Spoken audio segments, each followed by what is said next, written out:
Concrètement, ce sont moins de moyens pour les équipements publics, les transports du quotidien, la rénovation thermique ou encore la vie associative. Cette politique accentue les fractures sociales et territoriales, particulièrement dans les quartiers populaires, les zones rurales ou les outre-mer.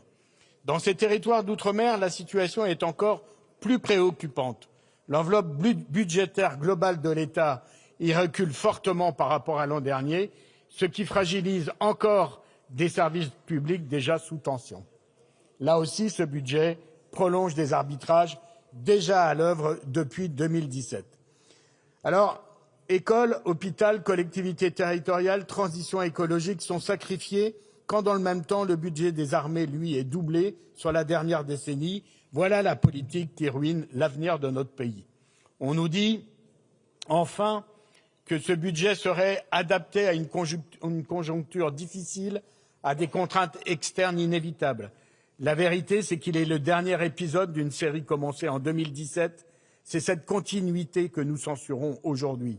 Nous censurons la continuité d'un système fiscal qui protège le capital plus haut que le travail contre l'avis d'une majorité de Français. Nous censurons la continuité d'un affaiblissement des services publics qui fragilise la cohésion nationale.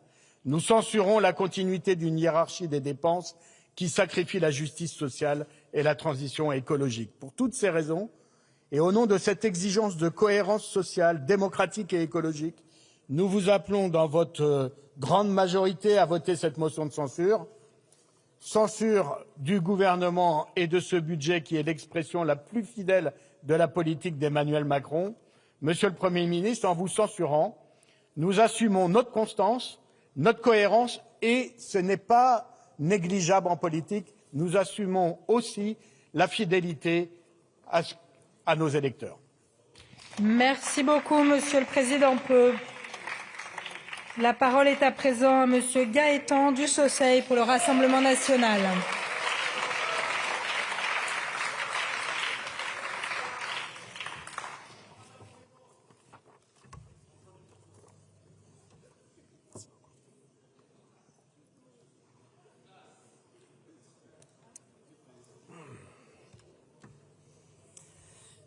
Bien, Madame la Présidente, Monsieur le Premier ministre, Mesdames et Messieurs les ministres, chers collègues. Ce soir, nous arriverons enfin au bout des discussions budgétaires pour l'année 2026. Ce soir, deux options s'offrent donc à nous. Ou votre gouvernement sera parvenu à imposer, contre toute raison budgétaire, contre tout sérieux comptable, contre toute ambition politique, un projet de loi de finances tout aussi mauvais que les précédents, c'est dire. Ou bien alors ce soir, parce que dans un ultime élan de dignité soudaine, de courage politique retrouvé et surtout de respect, je dis bien de respect de la volonté du peuple, une majorité de députés aura enfin pris la sage et nécessaire décision de vous arrêter, c'est-à-dire de vous censurer. 115 jours. 115 jours, souvenez-vous, chers collègues, nous séparent du dépôt de la première copie budgétaire de votre gouvernement ultra-minoritaire. 115 jours, c'est finalement le temps que vous avez estimé, Monsieur le Premier ministre, nécessaire pour user de la patience de chacun de nos concitoyens. C'est le temps qu'il vous aura fallu pour obtenir le soutien parfois assumé, parfois honteux ou même parfois planqué, mais soutien quand même, de chacun des députés qui ne votera pas ce soir la censure avec nous. En bon macroniste, vous avez fait finalement ce que vous savez faire de mieux, vous vous êtes joué des outils institutionnels qu'offre notre précieuse Constitution. Le budget, ça devait être la concrétisation de l'ambition politique d'un gouvernement, la concrétisation de la direction de l'impulsion qu'il souhaite donner au pays.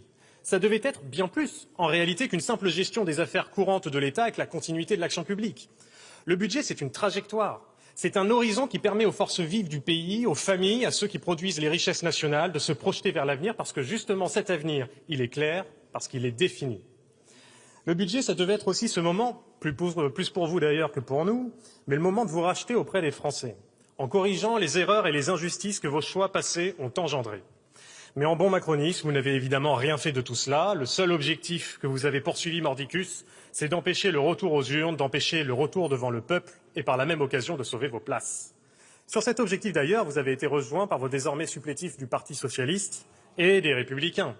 Et pour cela, vous avez été prêt à tout, Monsieur le Premier ministre. Durant 115 jours, nous avons souffert, et les Français avec nous, de vous voir vous jouer des Français, de vous voir vous moquer des Français et surtout de vous voir mentir aux Français. Il faut un budget, il faut un budget, il faut un budget. Mais pourquoi et quel budget?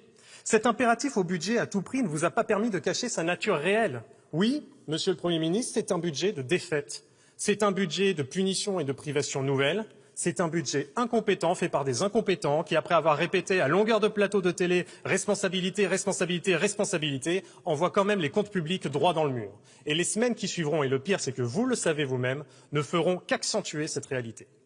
Qu'avez-vous fait, par exemple, pour répondre à la crise sociale et à la crise du pouvoir d'achat dans notre pays? Absolument rien.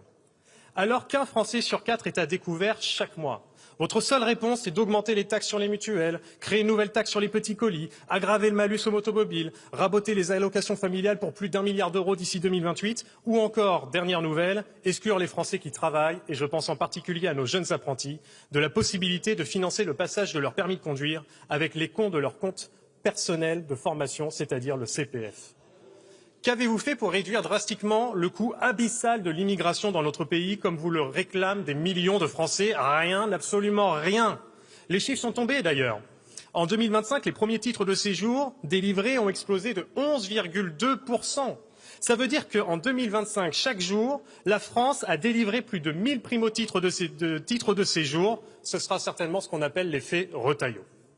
Et ne parlez pas d'une immigration nécessaire à notre économie, car outre l'indécence de ce discours qui fait de la comptabilité avec les corps et les esprits des autres, les titres délivrés pour motifs économiques ont, eux, reculé de 13% sur un an. En bref, on accueille toujours plus et ils travaillent toujours moins. L'effet Retailleau, sans doute.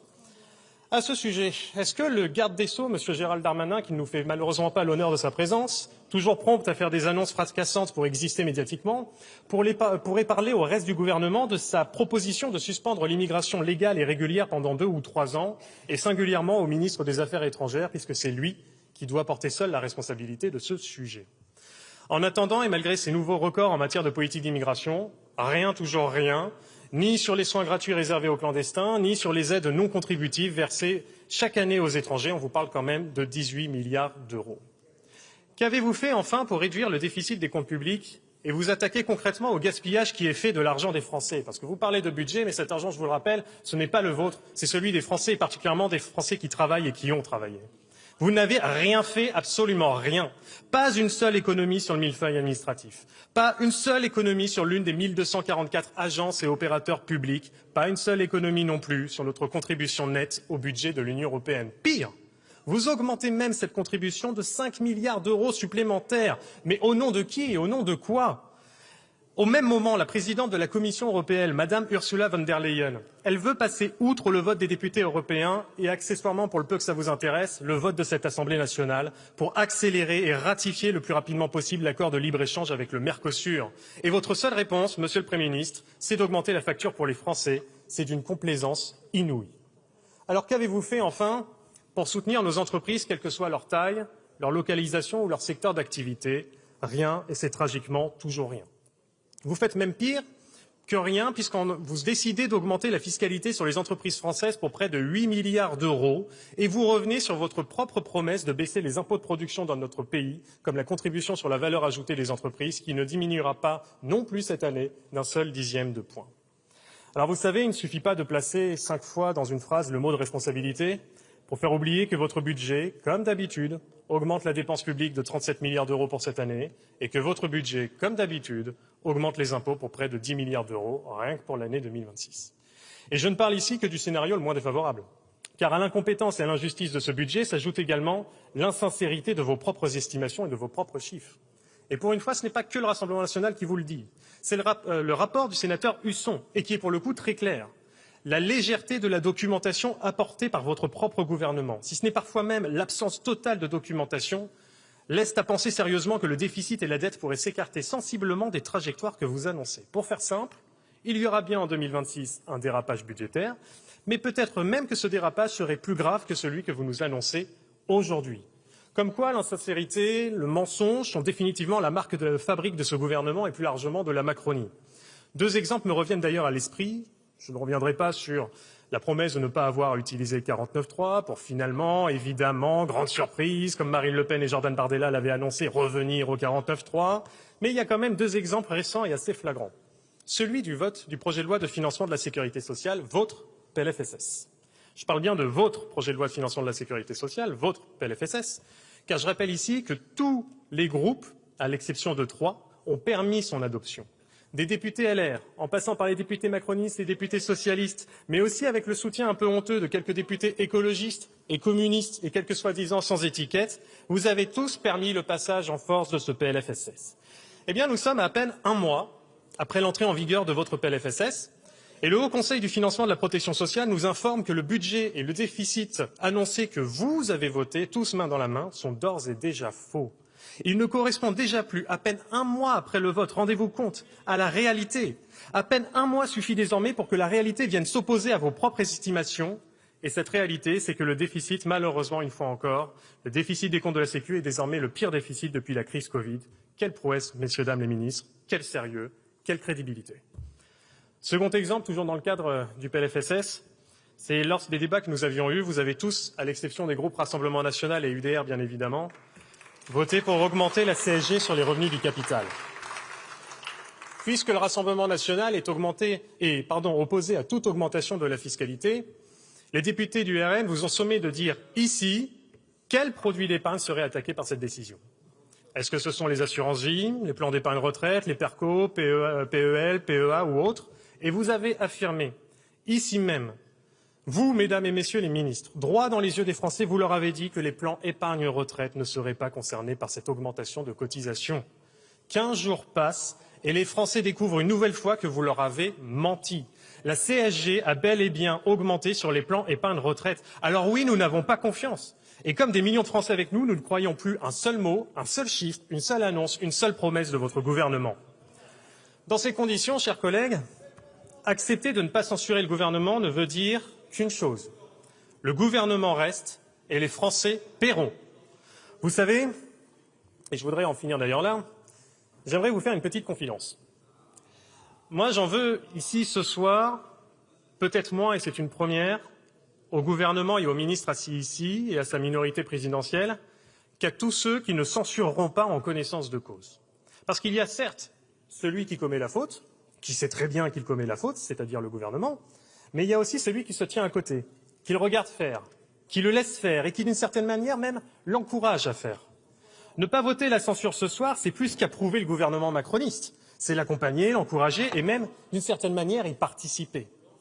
Alors, je ne vais pas vous adresser ces mots qui vont suivre uniquement au nom du Rassemblement national, mais au nom des millions de Français qui espèrent le changement, et vous les connaissez. Ces millions de Français qui s'impatientent de l'alternance, qui ont soif de tourner le plus rapidement possible la page du macronisme dans notre pays. Entendez et respectez, chers collègues, ceux qui vous ont confié votre mandat. Soyez à la hauteur de votre mandat. Votre peur des élections, votre peur du verdict des urnes, votre peur de la sagesse du peuple vous rendent perméable aux pires contradictions. Et je n'arrive pas à comprendre, du fond de mon cœur, je n'arrive pas à comprendre comment on peut se dire de droite, vouloir baisser la pression fiscale sur nos entreprises et malgré tout laisser faire un gouvernement qui augmente encore les impôts et fait payer en priorité la France qui travaille. Moi, je ne comprends pas et je ne suis a priori pas le seul à ne pas comprendre, étant donné la sanction électorale infligée à LR ce dimanche, hier, dans la 3e circonscription de Haute-Savoie. Et je salue par la même occasion la victoire de notre désormais collègue Antoine Valentin, élu à près de 60% des voix au second tour face au LR. Je n'arrive pas à comprendre non plus comment on peut se dire de gauche, être tantôt socialiste ou écologiste ou communiste ou ce que vous voulez, et laisser faire un gouvernement qui s'apprête à supprimer 4000 postes dans l'enseignement, 4000 postes d'enseignants, je ne comprends pas. Comment peut-on être, et je ne parle pas uniquement d'ailleurs à la gauche, un député, un élu attaché à son territoire et accepter qu'avec ce budget, on ferme, on supprime de nouvelles classes et de nouvelles écoles chez soi. Je m'adresse d'ailleurs particulièrement aux élus de la ruralité. J'en connais quelques-uns, y compris dans mon département des Vosges, et qui hésitent encore sur leur vote pour la censure. Vous connaissez mieux que quiconque l'importance d'une école, qu'elle soit maternelle, primaire ou les deux dans la vie de nos villages. Vous savez mieux que quiconque que lorsque l'école ferme, c'est aussi l'association des parents d'élèves qui s'arrête et avec elle tout cet engagement profondément humain, tout cet engagement de femmes, d'hommes, de parents qui ne comptent pas leurs heures en dehors de leur vie professionnelle et de leur vie familiale pour accorder ce temps si précieux dans l'organisation de la moindre petite fête, ce moindre moment de rencontre et de partage essentiel à la vie de nos villages. Alors comment pouvez-vous accepter de laisser faire un tel gouvernement? Je ne le comprends toujours pas, et vous savez vous-même, parce que vous les entendez dans votre propre circonscription, que des millions de Français pensent exactement la même chose. Alors un peu de courage, indépendamment des étiquettes, des divergences, des appartenances et des parcours politiques de chacun, pour une fois, faisons fi de tout cela. Pensez à l'intérêt national. Pensez au bien commun. Si vous estimez être un député utile à votre territoire et à ceux qui vous ont fait confiance, si vous avez le plus haut respect et la plus haute estime pour la démocratie dans notre pays, alors vous n'avez aucune raison de vous inquiéter de la dissolution. La dissolution, c'est l'espérance. L'espérance de donner aux Français 1 an d'avance à l'alternance. Alors oui, on peut faire autrement, sans excès, sans drame, pour peu que l'on fasse confiance au peuple français. Laissez, chers collègues, le peuple donner à la France une majorité nouvelle. Laissez le peuple s'exprimer à travers de nouvelles élections. Laissez le peuple choisir un gouvernement légitime, c'est-à-dire la première condition au retour de la puissance dans notre pays. Laissez le peuple décider par lui-même, et pour cela, censurer. Je vous remercie. Je vous remercie, monsieur le député. La parole est à présent à madame Hanan Mansouri pour le groupe UDR.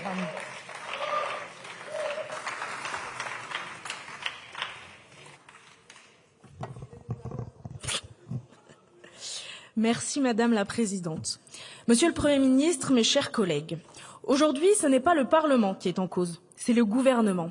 Car lorsqu'un exécutif n'est plus capable de faire adopter son budget, ce n'est pas l'Assemblée qui bloque, c'est le pouvoir qui vacille, faute de cap, faute de courage, faute de majorité. Une première question se pose, mais où est donc passé le Front républicain? Car il y avait du monde pour nous voler les élections en 2024, mais plus personne pour voter le budget.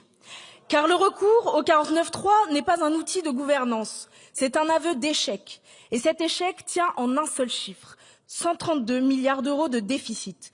Voilà la réalité brute du budget 2026. Le reste n'est que rhétorique, habillage et fuite en avant. Présenter un tel naufrage comme de la stabilité, ce n'est plus gouverner, c'est capituler. En déclenchant le 49.3, vous faites un choix révélateur de votre faiblesse politique. Gouverner par le passage en force n'est jamais un signe d'audace. C'est toujours le symptôme d'un pouvoir à court d'arguments et à court de légitimité. Vous assumez désormais un déficit public à 5% du PIB, comme si l'endettement massif était devenu une norme acceptable. Les recettes atteignent 365,5 milliards d'euros avec un taux de prélèvement obligatoire de 43,9%. Autrement dit, la France reste l'un des pays qui taxe le plus au monde, non pas pour mieux servir, mais pour continuer à mal dépenser. Vous nous parlez d'efforts, 0,4 points de PIB, soit 12 milliards d'euros d'économies. Mais où sont-ils?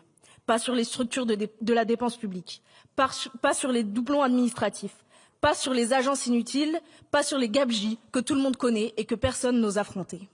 On préfère l'ajustement à la marge, le saupoudrage technocratique, l'illusion de la réforme sans jamais s'attaquer au cœur du problème. Côté recettes, même absence de courage, vous renoncez à l'année blanche sur l'impôt sur le revenu. Vous prolongez sans horizon la contribution différentielle sur les hauts revenus, vous maintenez l'IFI inchangé et vous multipliez les taxes dites symboliques. Une fiscalité de grignotage, jamais de choix clair. Pour les entreprises, le discours est le même. La contribution exceptionnelle sur les bénéfices des grandes entreprises est prolongée avec 7,5 milliards d'euros attendus en 2026. On pénalise ceux qui créent de la valeur tout en prétendant défendre la croissance. Le message est limpide. En France, réussir reste suspect. Le malaise est tel que vous avez dû adresser un courrier de 3 pages aux chefs d'entreprise.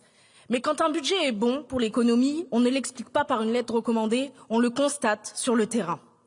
Quand un budget libère, les entrepreneurs investissent, embauchent, innovent, ils n'attendent pas une lettre de Matignon. S'il a fallu invoquer la stabilité, le patriotisme économique ou la défense nationale pour justifier une surtaxe de 7,5 milliards d'euros sur environ 3 groupes, c'est bien que cette fiscalité est une ponction, pas une stratégie. Depuis quand la stabilité fiscale consiste-t-elle à prolonger indéfiniment une contribution censée être exceptionnelle? Depuis quand la visibilité consiste-t-elle à renoncer à la baisse de la CVAE pourtant promise, tout en demandant aux entreprises de comprendre? Ce courrier n'était pas un geste d'apaisement, c'était l'aveu que vous faites payer l'économie réelle pour financer votre incapacité à réformer l'État. Donc, chers collègues, notamment des Républicains qui brillent par leur absence, donc je vais faire comme eux pour une fois, je vais parler dans le vent, votez cette censure, rejoignez l'UDR et ses alliés du Rassemblement national au lieu de continuer cette alliance des contraires avec la gauche et les macronistes. L'élection partielle remportée hier par notre nouveau collègue Antoine Valentin en est encore le rappel cinglant. Quand une droite est claire, cohérente et courageuse, les Français lui font confiance. Gouverner, ce n'est pas aligner des colonnes Excel, c'est choisir. Choisir de baisser les dépenses pour baisser les impôts. Choisir de libérer le travail plutôt que de l'entraver. Choisir de faire confiance aux Français, ménages comme entreprises, au lieu de considérer qu'un euro serait toujours mieux dépensé par l'État que par celui qui l'a gagné. Ce budget n'est pas un budget de redressement, c'est un budget d'attente, un budget qui repousse les efforts à demain en espérant que demain ne vienne jamais. Mais la réalité, elle, finit toujours par rattraper les gouvernements sans courage. C'est pourquoi le groupe UDR votera la motion de censure, parce que ce gouvernement n'a pas le souffle nécessaire pour construire, mais continue d'imposer son diktat socialiste par la contrainte. Je vous remercie. Merci beaucoup, Madame la députée. La parole est à présent à Madame Françoise Buffet pour le groupe Ensemble pour la République.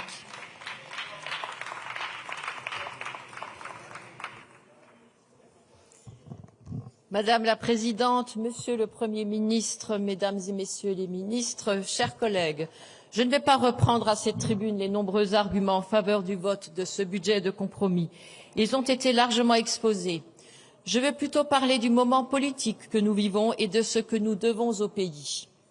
Notre Assemblée est plus fragmentée qu'elle ne l'a jamais été sous la Ve République. Dans ces conditions, elle peine à trouver des majorités pour engager les réformes structurelles pourtant indispensables à la solidité et au rayonnement de notre nation. Les médias se font bien plus souvent l'écho de nos querelles, des incidents de séance ou des coups d'éclat permanents que des projets de fond que pourtant nous discutons aussi. Beaucoup imaginent que les conflits de l'Assemblée ne sont qu'une reproduction des divisions de notre société, qui seraient traversées par des failles profondes, pétries de doutes. Pourtant, les oppositions idéologiques ne sont pas plus intenses qu'elles ne le furent dans les années 80 ou 90 à la fin de la guerre froide. Elles sont même sans doute moins marquées. Et quand il n'y a plus de grands clivages, ce sont les petites différences qui priment. Elles doivent alors être exagérées, mises en scène à outrance par les ingénieurs du chaos, afin de justifier l'existence d'un camp qui s'oppose à un autre. Comme si la concorde et la paix sociale, par quelques ruses de l'histoire, suscitaient leur propre dislocation à mesure qu'on s'en approche. Et pourtant, nous n'avons jamais eu autant besoin d'être unis. Monsieur le Premier ministre, vous l'avez dit en arrivant à Matignon, notre vie politique nationale et son théâtre d'ombre semblent bien loin des enjeux géopolitiques mondiaux et des menaces qui pèsent sur notre souveraineté. Ce début d'année 2026 nous le rappelle avec force, alors qu'une puissance que l'on pensait alliée menace de s'emparer d'un territoire européen et intervient au mépris du droit international pour imposer sa loi au-delà de ses frontières. Aux lisières de l'Europe, depuis 2022, la Russie cherche aussi, elle, à imposer sa loi en envahissant militairement l'Ukraine. Et dans ce concert désuni des nations, la Chine n'attend plus qu'une opportunité pour s'emparer de Taïwan. Le fragile équilibre bâti au sortir de la Seconde Guerre mondiale menace de voler en éclats et d'entraîner dans son effondrement le retour à l'âge des prédateurs. En ceci, nous ne sommes pas loin de l'état du monde de 1957. Camus, alors lauréat du prix Nobel de littérature, exprime cette pensée qui reste ô combien d'actualité. Chaque génération, sans doute, se croit vouée à refaire le monde. La mienne sait pourtant qu'elle ne le refera pas, mais sa tâche est peut-être plus grande. Elle consiste à empêcher que le monde se défasse. L'enjeu est encore celui-là, éviter que le monde se défasse. Ce budget doit y contribuer et c'est pour cela qu'il est attendu. Non parce qu'il résoudra tous les problèmes du pays ou révolutionnera notre société, mais parce qu'il fournit des outils indispensables au maintien de la France et de l'Europe dans le monde. Au maintien de son armée, bien évidemment, mais aussi au maintien de sa puissance agricole sans laquelle nous ne sommes plus rien, et de son tissu économique qui seul garantit la croissance indispensable à la préservation de notre modèle social. L'histoire est sévère avec les peuples qui se divisent au moment où ils devraient s'unir. Les cités grecques, épuisées par leur rivalité, ont fini par livrer leur destin à Philippe II de Macédoine. Donald Trump, Vladimir Poutine ou Xi Jinping sont autant de Philippe II en puissance. La leçon des pères de la démocratie est simple. On trouve toujours de bonnes raisons d'exagérer ce qui nous sépare. On découvre souvent trop tard qu'on en avait de bien meilleurs de protéger ce qui nous rassemble. Mes chers collègues, voter ces motions de censure, ce serait ajouter de l'instabilité à l'incertitude. Ce serait fragiliser la France quand elle doit être forte. Ce serait refuser l'esprit de compromis que nos concitoyens attendent. Nous ne les voterons donc pas pour que la France ait un budget. Je vous remercie. Merci beaucoup, Madame la députée. La parole est à présent à Madame Nathalie Osiol pour le groupe La France Insoumise.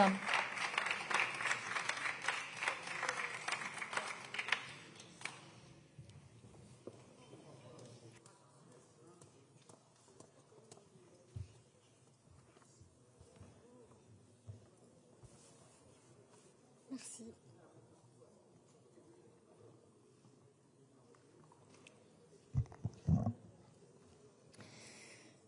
Madame la Présidente, ministres, collègues, quelle est longue la fin de règne de la Macronie. Elle est longue pour le peuple, car plus personne dans le pays ne soutient la politique de ce gouvernement. Elle est longue pour nous, parlementaires, qui avons à subir le 31e 49.3, 31e coup de force gouvernemental. Mais elle est surtout longue pour vous, mesdames et messieurs les derniers ministres macronistes, qui vous épuisez à déployer l'énergie du désespoir pour avancer contre le courant de l'histoire. Elle est longue pour vous, monsieur Lecornu, contraint de vous désavouer en ayant recours au 49.3 que vous aviez juré ne jamais utiliser. Un 49.3 annoncé du bout des lèvres, depuis le banc des ministres, dans un hémicycle vide.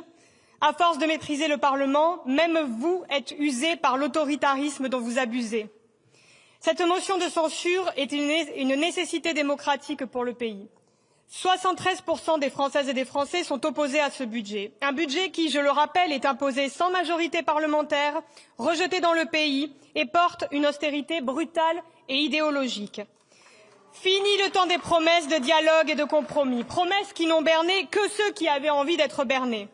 D'ailleurs, en janvier, le gouvernement ne tenait plus qu'à 32 voix. Vous avez échappé à la censure à 22 voix près la dernière fois, à 19 voix près celle d'avant.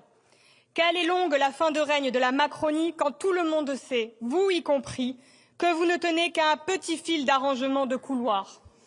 Oui, puisque le Parti socialiste s'est porté volontaire pour vous accompagner dans votre lente agonie politique.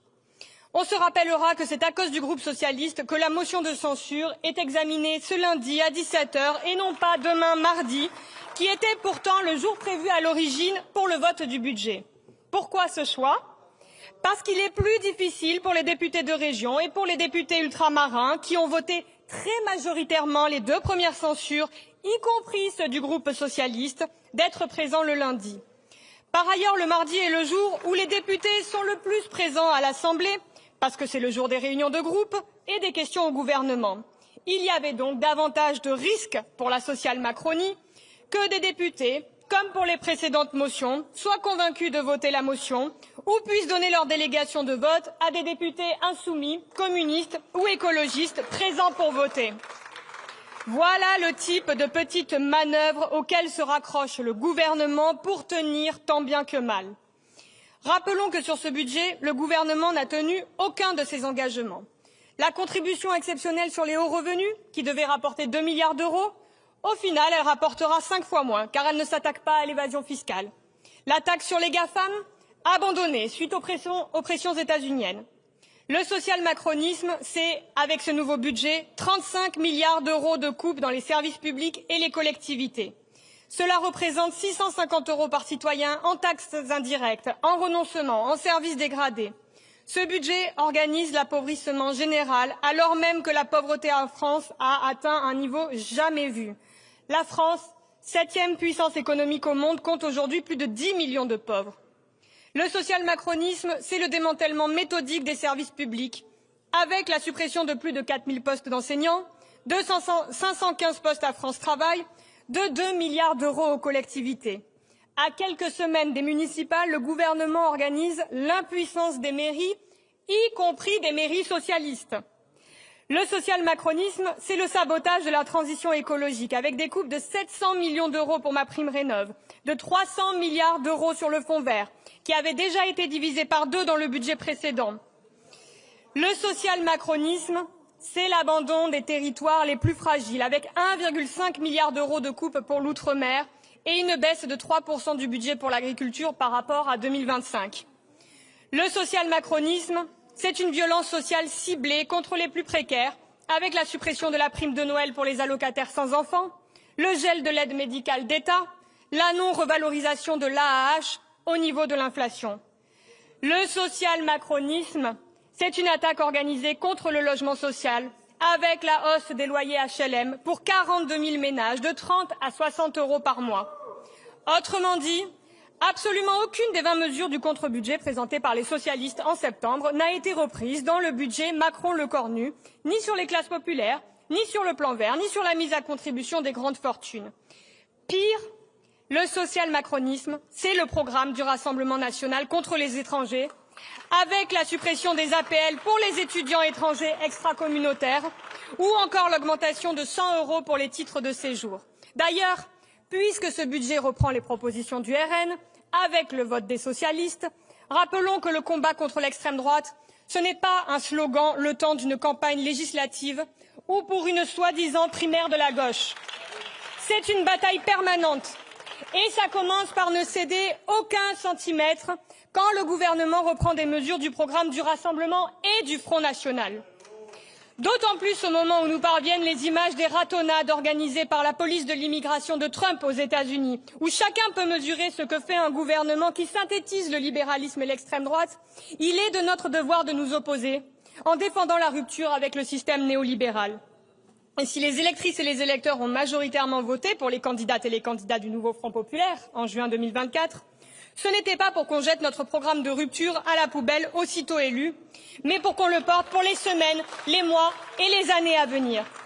Et c'est bien le Parti socialiste qui s'isole quand il tourne le dos aux engagements et au programme du nouveau Front populaire, pendant que la très grande majorité des députés écologistes et communistes et 100% des députés insoumis votent systématiquement les motions de censure.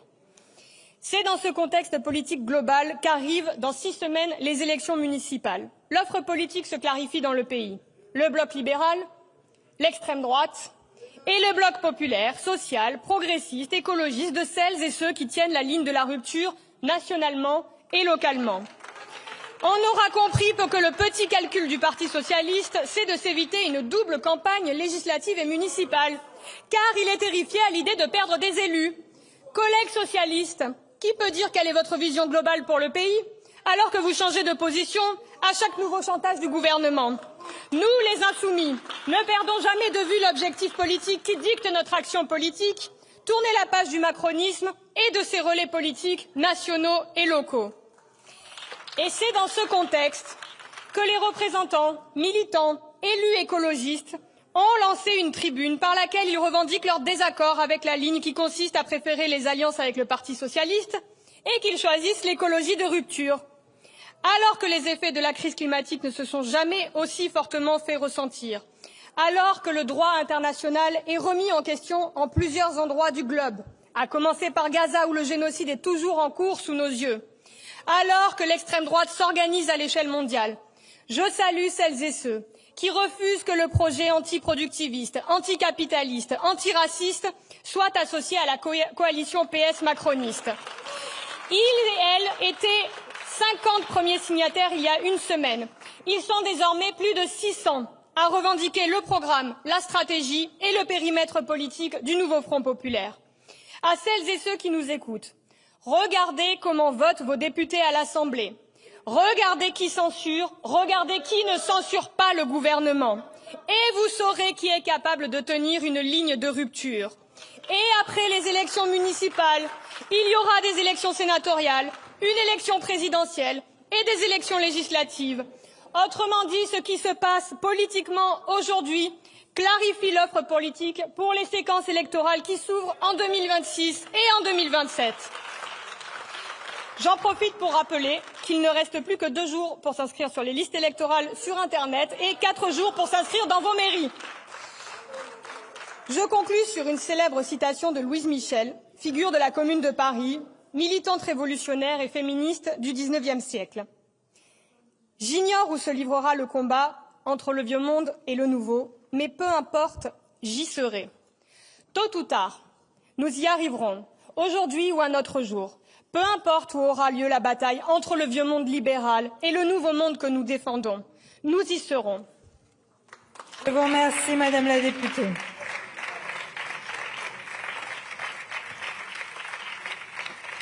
La parole est à présent à Monsieur Hervé Solignac pour le groupe socialiste.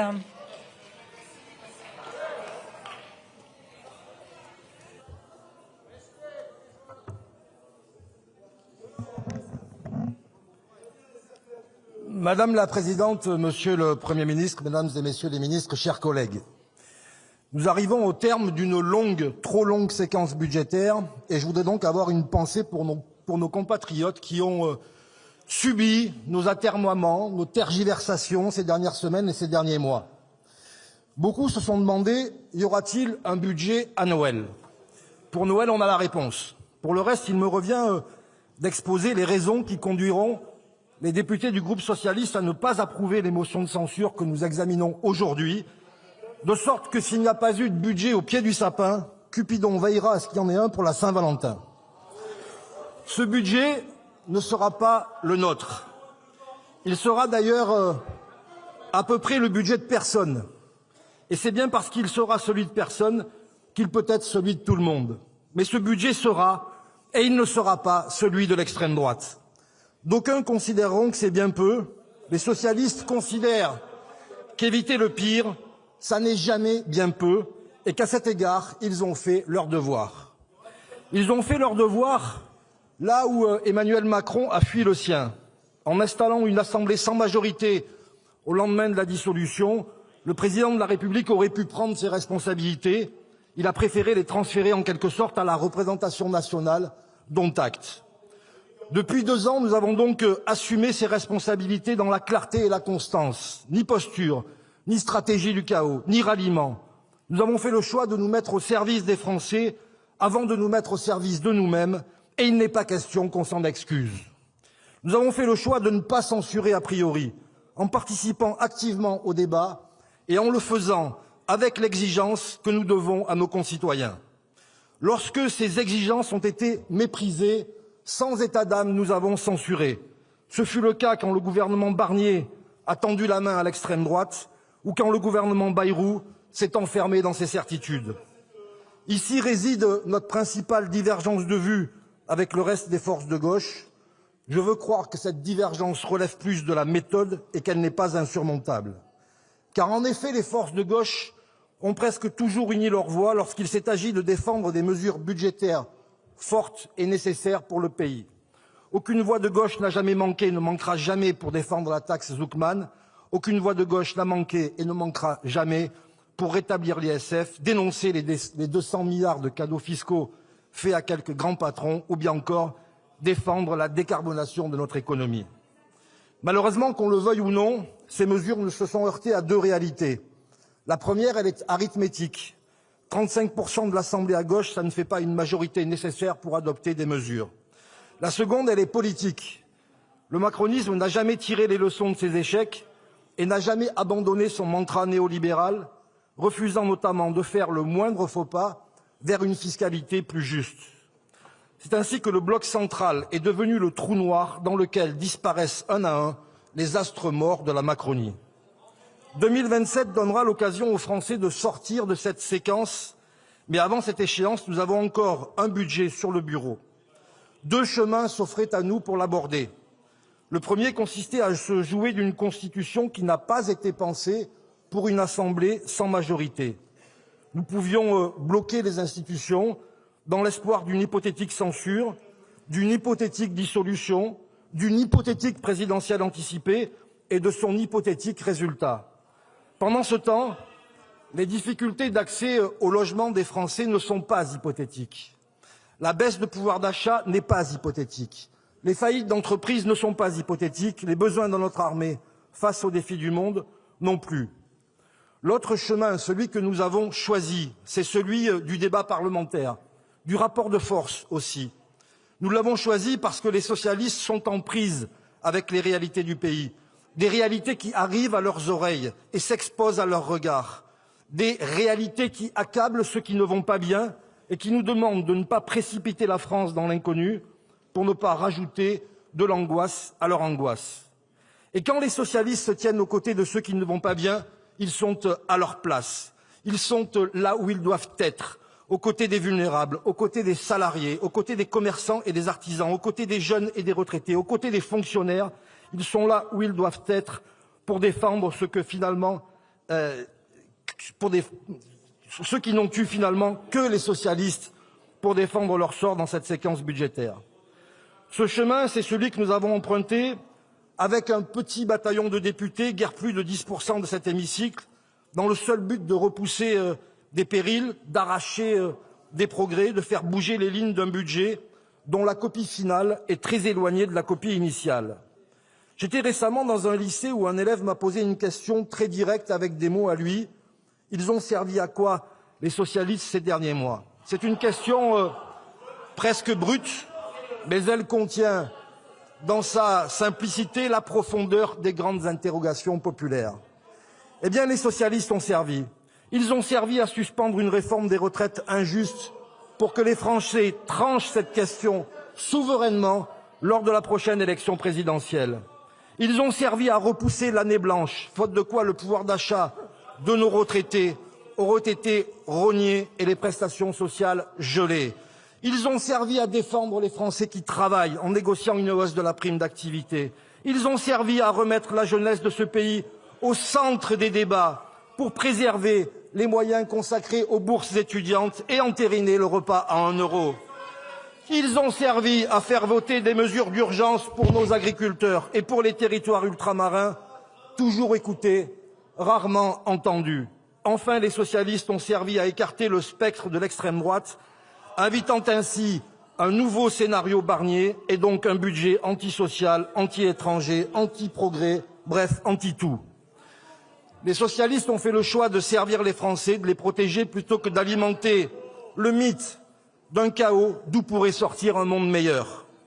Ce budget est-il pour autant le nôtre? Certainement pas.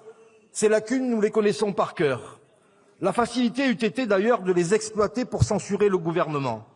Nous n'avons pas fait le choix de cette facilité. Nous avons refusé de nous laisser enfermer dans l'impuissance des postures. Et donc oui, il manque encore des postes d'enseignants. Oui, il manque des moyens pour la transition énergétique. Oui, il manque des budgets pour soutenir l'aide au développement. Oui, il manque des mesures pour mettre davantage à contribution les milliardaires qu'Emmanuel Macron n'a jamais cessé d'épargner. Ces insuffisances budgétaires auraient probablement mérité une plus grande mobilisation de la gauche pour qu'elles soient peut-être corrigées. Ça n'a pas été le cas. C'est ainsi. Nous respectons les choix de chacun. Fallait-il faire tomber un 3e gouvernement en 2 ans, sur les bases d'un budget qui n'est pas le nôtre, certes, mais sur lequel nous avons pesé pour en améliorer significativement les contours? Cette question se pose dans un contexte inédit. Ce contexte, il est fait d'une situation politique sans majorité possible, d'un antisémitisme rampant, d'un racisme décomplexé, d'une guerre en Ukraine qui n'en finit plus, d'un impérialisme américain qui met l'Europe à l'épreuve. Ce contexte, c'est aussi l'exaspération de nos concitoyens fatigués du cercle parlementaire, le cri d'alarme de nos paysans, l'angoisse des chefs d'entreprise qui avancent dans le brouillard. Et c'est à l'aune de ces réalités vécues et sur la base d'un budget de compromis que nous avons pris la décision de ne pas censurer le gouvernement. Cette non-censure n'est ni un blanc-seing, ni un renoncement. Elle est la marque de notre capacité à faire un choix exceptionnel dans un moment politique exceptionnel après des semaines de négociations difficiles. Elle n'est pas non plus, Monsieur le Premier ministre, un solde de tout compte. Notre main n'a jamais tremblé lorsque les promesses n'étaient pas tenues. Alors soyez certains de notre vigilance à la bonne exécution des engagements qui ont été pris devant nous et surtout pour les Français. Si nous, socialistes, faisons le choix de clore cette séquence budgétaire, nous ne renonçons à rien et certainement pas à l'idéal républicain qui nous a servi de guide dans ces débats budgétaires et qui demeure notre indéfectible boussole. Je vous remercie. Merci beaucoup, monsieur le député. La parole est à présent à monsieur Nicolas Ray pour le groupe Droite républicaine.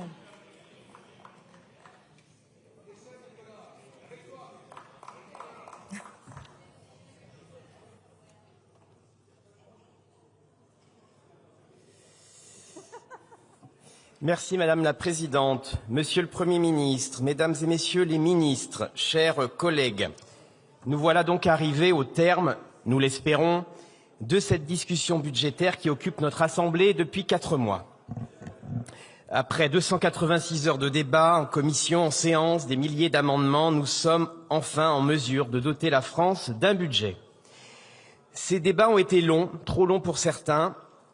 Mais pourtant, si on veut faire un peu d'humour, nous avons 3 jours d'avance, Monsieur le Premier ministre, par rapport à l'an dernier, puisque les dernières motions de censure avaient été rejetées le 5 février, sous le gouvernement Bayrou. Finalement, vous n'êtes pas si en retard. Monsieur le Premier ministre, on se rassure comme on peut. Ces débats ont été longs, trop longs, et il serait utile que nous repensions nos procédures parlementaires. Je sais, Madame la Présidente, que vous avez lancé une réflexion sur ce sujet et nous vous en remercions. Une fois encore, nous avons passé trop de temps en séance sur les recettes, du fait de l'obstruction et la multiplication des amendements par certains groupes de gauche de cette Assemblée, ce qui nous a empêchés d'examiner les dépenses dans l'hémicycle. Il n'est pas normal qu'un Parlement soit privé du débat sur les dépenses. À titre personnel, je pense que nous devrions débuter, Monsieur le Premier ministre, l'examen du budget dès le début du mois d'octobre. Je sais que ce n'est pas de votre fait, mais ce n'a pas été le cas depuis 2 ans. Je pense aussi, Madame la Présidente, que le temps législatif programmé, qui limite le temps de parole à chaque groupe en fonction de son importance, soit appliqué à l'avenir au texte budgétaire. Ces débats ont été longs, mais ils ont été aussi utiles. Chaque groupe a pu, en effet, s'exprimer et faire valoir ses convictions. Merci donc, Monsieur le Premier ministre, d'avoir laissé le temps au Parlement de débattre. Toutefois, aujourd'hui, nous ne pouvons plus attendre. Chaque journée sans budget pour la France, c'est aussi une journée de plus d'attente et d'incertitude pour les Français, pour nos entreprises, pour nos collectivités. Et surtout, pendant que nous débattons, le monde ici ne suspend pas sa marche. L'horloge de l'histoire tourne et ces derniers mois, elle a tendance à s'accélérer. Nous traversons une période de forte turbulence sur la scène internationale. Aux portes de l'Europe, la Russie poursuit son agression en Ukraine. La Chine a réalisé récemment des manœuvres militaires vers Taïwan et continue d'avoir une stratégie de prédation industrielle et commerciale, sans parler du président américain qui fournit chaque jour des motifs de douter de la fiabilité de nos alliés. Donc, mes chers collègues, la seule alternative à ce budget serait la censure du gouvernement. C'est sur cette seule alternative que nous avons à nous prononcer aujourd'hui. Je vous le dis clairement, il serait fou de renverser le gouvernement et de laisser la France sans budget dans le contexte actuel. Face aux menaces qui pèsent sur la France, qui pèsent sur l'Europe, la France ne peut pas être un bateau ivre sans gouvernement et sans budget. Ce budget, en effet, même s'il est imparfait, accroît de 6,5 milliards d'euros les moyens de nos armées. Qui ici peut prétendre que nous pourrions nous passer de cet effort de réarmement ? Et puis ce budget, aussi imparfait soit-il, apporte un cadre fiscal, financier à nos collectivités, à nos entreprises, à nos agriculteurs. Et pour tous ces acteurs, l'incertitude est le pire des poisons. Encore une fois, une France sans budget et avec des déficits non maîtrisés, c'est une France affaiblie notamment au sein des institutions européennes. Nous avons perdu ces dernières semaines certains votes importants. Je pense au Mercosur. Mais nous avons d'autres combats à mener prochainement, notamment sur la politique agricole commune. Venons-en désormais au contenu du budget. Dès le début de la discussion budgétaire, notre groupe et notre président Laurent Wauquiez a porté une ligne claire. Baisser nos dépenses et surtout ne pas augmenter les impôts. Vous le savez, Monsieur le Premier ministre, nous avions proposé davantage d'économies sur la dépense. Nous reconnaissons qu'un effort a été fait, Madame la Ministre. La part des dépenses dans le PIB va baisser, faiblement, mais baisser quand même, de 56,8 à 56,7% du PIB. Oui, davantage d'économies auraient été possibles, notamment sur les opérateurs, sur les agences. Notre rapporteur Philippe Juvin avait proposé de plafonner les taxes affectées, ce qui aurait effectivement économisé 1,2 milliard d'euros. Cette proposition, vous l'avez reprise partiellement, c'est déjà ça, notamment en plafonnant les taxes affectées pour l'ANA, l'ANFA, les agences de l'eau, l'Agence nationale du sport. Dans le même esprit, nous soutenions la proposition de notre rapporteur d'une économie de 2,5% sur l'ensemble des ministères hors régaliens. Là encore, il ne s'agit pas d'opérer des coupes aveugles, mais simplement d'inciter nos administrations à se réformer, car ce n'est pas en augmentant tous les ans les crédits que nous permettrons un meilleur usage des deniers publics. Chaque ministère doit faire un effort dans son périmètre pour optimiser son fonctionnement et chasser les dépenses superflues. À l'analyser froidement, l'un des mérites de ce budget, ce n'est pas tant ce qu'il contient, mais c'est surtout ce qu'il ne contient pas et ce qu'il ne contient plus. Cela me permet d'en venir aux recettes. Revenons un instant en arrière. Et en effet, nous revenons de loin. Au début de la discussion budgétaire, nous avons vu fleurir des propositions aussi insensées les unes que les autres, notamment sur les bancs de la gauche. On nous annonçait l'augmentation des droits de succession, la taxation des assurances-vie, l'instauration de la taxe Zuckman, le rétablissement de l'ISF, la hausse du coût du travail avec la suppression d'allègements de charges sur les salaires, la remise en cause d'un certain nombre de dispositifs qui fonctionnent. Je pense au pacte du trait, je pense au crédit d'impôt recherche. Eh bien, nous avons évité tout cela. Aucune de ces revendications n'a été reprise dans ce budget et c'est une bonne nouvelle pour notre pays. N'oublions pas non plus ce que contenait ce texte initial préparé par le gouvernement Bayrou. Le texte initial prévoyait le gel de l'impôt sur le revenu. C'était une hausse de 1,9 milliard d'impôts sur les ménages. Grâce à l'adoption de notre amendement, la totalité du barème de l'impôt sur le revenu a été indexée sur l'inflation. Ce budget aussi prévoyait de revoir les abattements sur nos retraités, ce qui aurait accru les impôts contre eux de 1,2 milliard. Il prévoyait aussi le gel des retraites. Là encore, grâce aux amendements de la droite républicaine qui ont été adoptés, ces mesures ont été repoussées. Je pense aussi à la volonté de supprimer la réduction d'impôt sur les frais de scolarité, qui a été annulée et qui, effectivement, aurait accru sur nos familles les impôts de 450 millions d'euros. Je parle aussi de la taxe sur le vapotage qui a été prévue, la taxe sur le plastique, la fiscalisation des pourboires, le durcissement du malus automobile.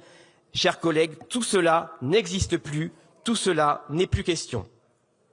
Je l'ai dit ici, grâce au travail et à la mobilisation de nos députés, il n'y a aucune hausse d'impôt sur la France qui travaille et sur la France qui a travaillé toute sa vie. Merci, Monsieur le Premier ministre, Madame la Ministre, d'avoir entendu nos demandes, mais surtout d'avoir entendu les demandes des Français qui ne supportent plus ces hausses de fiscalité, des hausses de fiscalité qui découragent, qui pénalisent, toujours les mêmes, ceux qui travaillent, ceux qui entreprennent et ceux qui font la croissance de notre pays. Il est aussi totalement faux de dire que ce budget est un budget socialiste. S'il était socialiste, ce budget aurait inclus la taxe Zuckman, une très large taxe sur les holdings et la surtaxation de l'assurance vie. S'il était socialiste, ce budget aurait accru la fiscalité sur les ménages et sur le patrimoine. Bref, s'il était socialiste, le groupe socialiste l'aurait d'ailleurs voté dès demain. Donc ce budget n'est ni de droite, ni de gauche. Il est un budget imparfait, tout le monde le sait, à l'image de cette Assemblée, mais néanmoins, il est un budget nécessaire. Alors oui, ce budget reste imparfait. Il n'engage pas les réformes profondes dont notre pays a besoin. Comme nous le dit souvent notre collègue et ancien Premier ministre Michel Barnier, reprenant des mots de Pierre Mendès France, prenons garde de ne pas sacrifier l'avenir au présent. En effet, les discussions et les décisions courageuses sont toujours repoussées. Et notre déficit estimé à 5% pour 2026, bien qu'en diminution, reste encore bien trop élevé. Vous l'avez compris, pour nous, de vraies réformes passent par une baisse drastique des dépenses. Cette baisse, elle passe par une refonte des politiques publiques. Elle doit s'attaquer à la bureaucratie, au périmètre des missions de l'État. Elle doit s'attaquer à l'assistanat avec, vous savez, notre volonté d'instaurer une aide sociale unique plafonnée pour que le cumul des aides ne soit jamais supérieur aux revenus du travail. Les baisses doivent aussi toucher sans démagogie sur les dépenses liées à l'immigration, avec courage, mais aussi avec précision. Je pense notamment à l'AME, sur lequel j'ai eu l'occasion de faire des propositions crédibles, mesurées, en tant que rapporteur de la mission santé. Elles sont issues notamment du rapport de M. Stefanini, de M. Evin, ancien ministre socialiste, des propositions largement partagées par les Français et qui ont malheureusement été sacrifiées sur l'autel du compromis. Mais ce budget est imparfait parce qu'il n'y a pas de majorité dans cette Assemblée. Merci de conclure. Aucun groupe ici...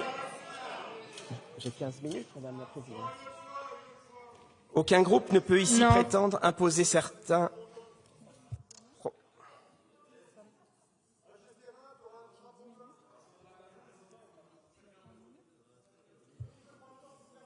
Excusez-moi, on est juste en train de vérifier parce que sur ma feuille, il y a marqué 10 minutes. Mais je... Excusez-moi, monsieur le député. Bon, je vais poursuivre. Ce budget est imparfait tout simplement parce qu'il n'y a pas de majorité dans cette Assemblée et qu'aucun groupe ne peut prétendre imposer son programme. Alors oui, faire adopter un budget dans cette Assemblée, Monsieur le Premier ministre, relève de l'exploit. Pendant des mois, vous avez été écartelé, je le reconnais, entre ceux qui, comme nous, réclamions moins de dépenses et moins d'impôts, et ceux notamment au groupe socialiste qui vous réclamaient strictement l'inverse. 15 minutes, hein. Je vous remercie. Une erreur. Allez-y. Vous avez donc tenu compte, Monsieur le Premier ministre, des équilibres fragiles de cette Assemblée, une Assemblée que les Français ont élue il y a seulement 18 mois avec une très large participation. La prochaine élection présidentielle qui va arriver très vite sera l'occasion pour les Français de trancher les grands choix pour l'avenir du pays. D'ici là, notre pays ne peut pas se payer le luxe de l'attentisme ou encore moins de la paralysie. D'ici là, nous avons le devoir de doter enfin la France d'un budget pour 2026, d'un budget qui réduit un peu, mais qui réduit quand même le déficit, un budget qui assure notre effort de réarmement et un budget qui protège la France qui travaille de toute hausse d'impôts. D'ici là, nous devons donc utiliser les mois qui nous séparent de la présidentielle pour répondre aux attentes des Français. Je prendrai quelques exemples. Je pense à la lutte contre la fraude sociale. Nous demandons, Monsieur le Premier ministre, l'inscription au plus tôt du projet de loi en la matière après son examen en commission et l'excellent travail de notre collègue Patrick Hetzel. Je pense aussi à la lutte contre la délinquance et la protection de nos forces de sécurité. C'est pourquoi nous vous demandons, Monsieur le Premier ministre, que nous réinscrivions notre proposition de loi qui vise à reconnaître la présomption de légitime défense pour nos forces de l'ordre, une proposition qui a fait l'objet d'une obstruction intolérable par les groupes insoumis et écologistes lors de notre niche parlementaire.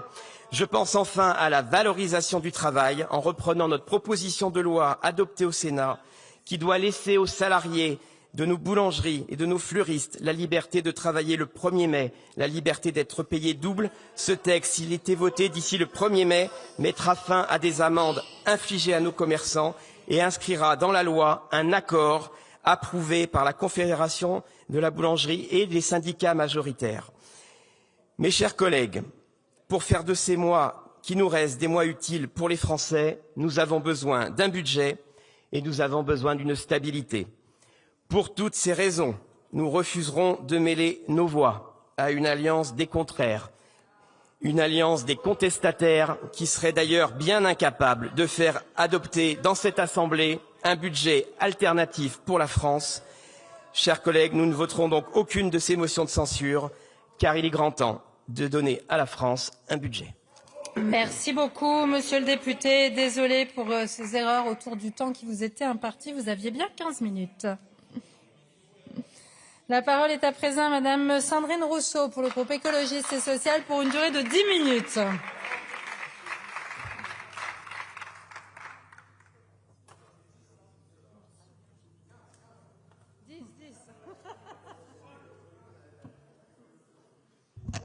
Madame la Présidente, Messieurs et Mesdames les ministres, chers collègues, quand le libéralisme vacille, il sacrifie la démocratie. Quand le capitalisme s'essouffle, la guerre est son débouché. Quand le féminisme progresse, le masculinisme devient violent. Quand la croissance est atone, le colonialisme devient la solution. Nous sommes là, dans cet entre-deux. Ce clair-obscur d'où peuvent surgir les monstres. Vous le savez, au fond, votre projet ne prend plus, il ne séduit plus. Croissance, croissance, oh mon beau miroir, dis-moi qui a la plus belle croissance. Personne, répond le miroir, plus personne. Parce qu'aucune des lois de l'économie n'est universelle, aucune ne s'impose à l'humanité. L'économie avec ses règles est une construction humaine. Il n'y a pas de science derrière ses dogmes, ni d'évidence derrière ses lois. Aucun de ces préceptes ne nous impose de travailler plus, produire plus, consommer plus. Aucun. Seuls les profiteurs nous chantent la mélodie de la croissance infinie dans un monde fini. Pour 1 euro de profit, nous disent-ils, le ruissellement viendra. Tu ne seras pas moins pauvre, mais par contre, je serai plus riche. Donald Trump, figure exécrable de cette violence. Je prends, j'utilise, je jette. La prédation à l'état pur, le cynisme de l'argent, la brutalité de la cupidité. Il met ses testicules sur la table pour bien montrer qu'il en a. Il fera peut-être pipi aux 4 coins du monde pour y laisser sa trace. Pareil en Russie, même masculinisme, même attitude. Et nous, que sommes-nous? Par la poursuite imprudente et dangereuse d'un modèle d'économie libérale, nous faisons leur jeu. Nous voulons les concurrencer, parler la même langue, for sure. Au final, l'interdépendance de nos économies joue comme un filet dans lequel nous nous prenons les pieds, nous empêchant toute nouvelle résistance et autonomie. Nous importons de Russie des pesticides, de l'uranium et du gaz. L'interception d'un bateau ici ou là n'y changera rien. Nous continuons à craindre les droits de douane américains parce que notre économie tout entière en est dépendante. Probablement élèverons-nous la voix uniquement pour la forme quand Taïwan deviendra le centre des tensions du monde.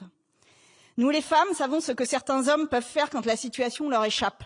Ils usent de la force et sont capables de tout détruire, d'over-détruire plutôt que de perdre. Nous imaginons l'espèce la plus intelligente du règne animal.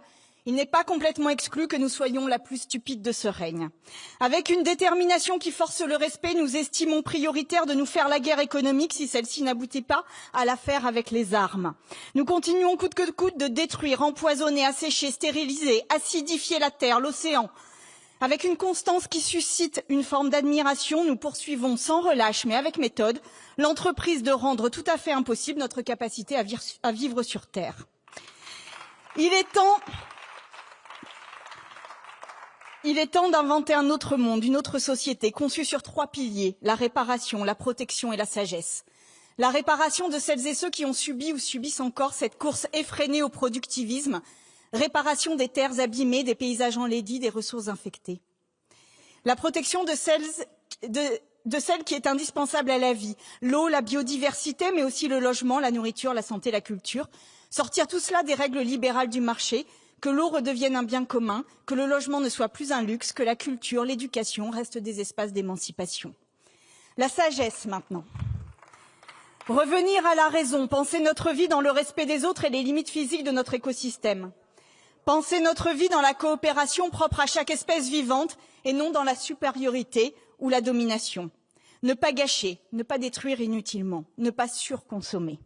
3 principes simples, 3 principes de raison, 3 principes de sécurité pour l'avenir. Rien dans votre budget ne permet de commencer ce tournant. Vous mitez les capacités des territoires à proposer une alternative, vous leur coupez les vivres. Pour l'écologie, vous verrez demain, mais demain, il sera trop tard. Pour le social, cela se résume à peu près à cette phrase, marche ou crève. En fragilisant le budget après budget les services publics, vous rendez le consentement à l'impôt impossible. Pourquoi en payer si en retour il n'y a ni hôpital ni médecin, que l'école ferme et que le facteur ne passe plus? Budget après budget, Vous rétrécissez la culture à un fantasme de milliardaires en recherche de suprématie. Arrêtons-nous un instant à cela, rien qu'à cela, la culture. Aller au théâtre nécessite d'y penser à l'avance, de réserver, de se souvenir, de prévoir un peu, de planifier souvent. Cela occupe un coin de la tête entre l'achat du billet et la représentation. On se réjouit à l'avance. On se demande si cela sera bien. Le jour dit, on s'habille, on pense à manger avant ou après. On se demande combien de temps durera la pièce. Ensuite, on apprécie, on rit ensemble, on pleure ensemble, on applaudit ensemble. Et puis, à la sortie, on rentre. On en parle aux voisins et aux amis. On est content, on a vécu quelque chose. C'est tout l'inverse de CNews qui vous assigne à un canapé et une pensée, qui vous dicte la peur et vous indique les coupables. Une pièce de théâtre vous fait toujours un peu réfléchir. Il est important que ce théâtre aille partout, se déplace et prospère, que les troupes voyagent, que les champs soient mobilisés l'été et les gymnases l'hiver, que les gens aient encore du bien commun en dehors de la supérette et des informations, que les gens aient un peu de bonheur, si précieux, un peu de lien, si indispensable, pour appeler notre société société. Mais ça aussi, vous le grignotez.